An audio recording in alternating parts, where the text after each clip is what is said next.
ದಾಂಡೇಲಿ ತಾಲೂಕಿನಾದ್ಯಂತ ಸಂಭ್ರಮದಿಂದ ನಾಗರ ಪಂಚಮಿ ಹಬ್ಬವನ್ನು ಆಚರಿಸಲಾಯಿತು. ಮುಂಜಾನೆಯಿಂದಲೇ ಹಬ್ಬದ ಸಡಗರ ಮನೆ ಮಾಡಿ ದೇವಾಲಯಗಳಲ್ಲಿ ವಿಶೇಷ ಪೂಜೆ ನಡೆಯಿತು. ಮಹಿಳೆಯರು ನವದಂಪತಿಗಳು ಸೇರಿ ಕುಟುಂಬದವರೆಲ್ಲರೂ ನಾಗರಕಲ್ಲು ಹುತ್ತಗಳಿಗೆ ಹಾಲೆರೆದು ನಾಗರ ಪಂಚಮಿ ಆಚರಿಸಿದರು. ಇಲ್ಲಿನ ಅಂಬೆವಾಡಿಯ ನಾಗ ದೇವಸ್ಥಾನದಲ್ಲಿ ಸುಬ್ರಹ್ಮಣ್ಯ ಸ್ವಾಮಿಯ ವಿಶೇಷ ಪೂಜೆ ಅಭಿಷೇಕ ಆಯೋಜಿಸಲಾಗಿತ್ತು.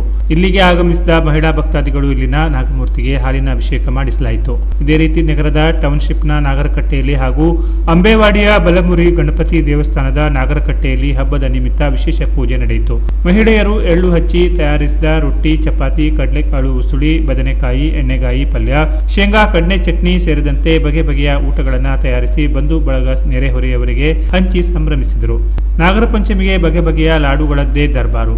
ಬೂಂದೆ, ಶೇಂಗಾ, ಹೆಸರು, ಕಡಲೆ, ಎಳ್ಳು ಉಂಡೆಗಳ ನೈವೇದ್ಯ ಮಾಡಿ ನೆರೆಹೊರೆಯವರಿಗೆ ಹಂಚಿ ಸಂಭ್ರಮಿಸಿದರು. Canara plus news, Dandeli.